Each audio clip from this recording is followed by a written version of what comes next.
And good afternoon. Thanks for tuning in to NBC News Daily. I'm Randy Stone with your Midday Ark-La-Miss update. On November 7th this year, officers of the University of Louisiana Monroe Police Department initiated an investigation due to a wiretapping complaint on campus.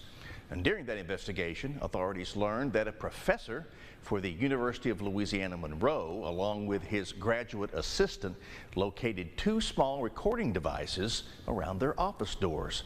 According to the affidavit, the devices were being held in place by a substance.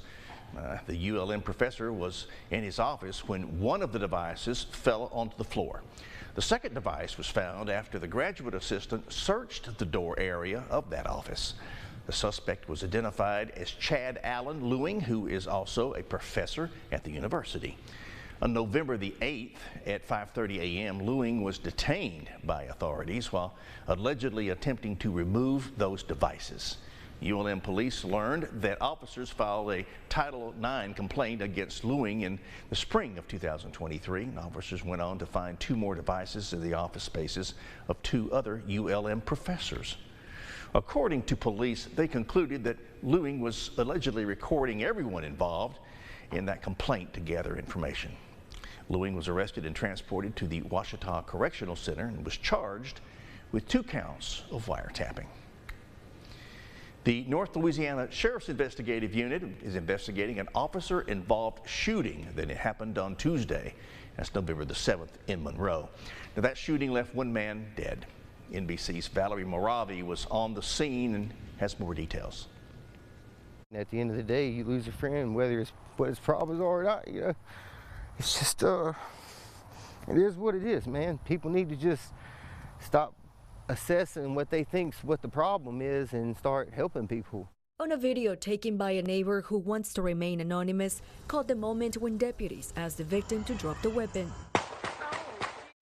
Chris Griffin says his friend suffered from mental illness, but even then he says LC will never hurt anybody. He's always had mental issues.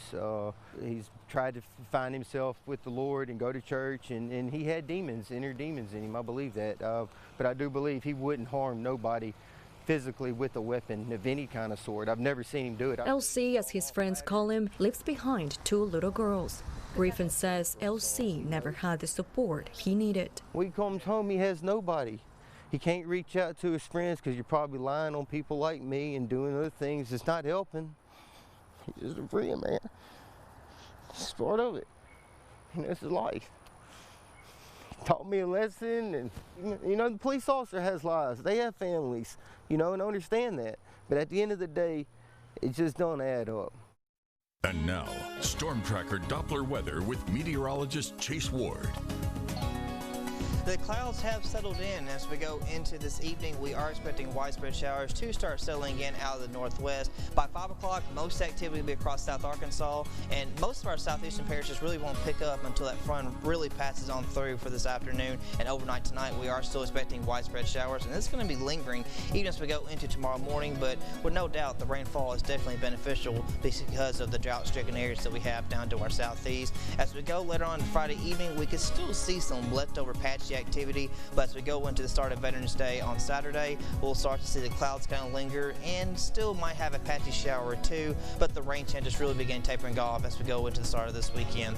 We'll see how 76 degrees for this afternoon. We'll see that rain and clouds start settling in, and especially tonight we'll see more widespread showers with a low of 52 degrees, and tomorrow we'll see a daytime high of 60 degrees. Showers will be mainly during the early morning hours, could potentially start tapering off a little bit around lunchtime tomorrow, and then as we go into the weekend, we'll see some lingering activity for Saturday. Next Sunday will be a little bit drier. Clouds will still linger and will be dry as into the start of next week, and will be mostly pleasant. Temperatures in the mid to upper 60s, and we could be warming back up to the lower 70s. Right now, rain chances are still kind of on the board at 10%, depending on what our next system is going to do next week. What it does is either going to keep us wet or mostly dry, so we'll have to be looking to see what happens with that next week.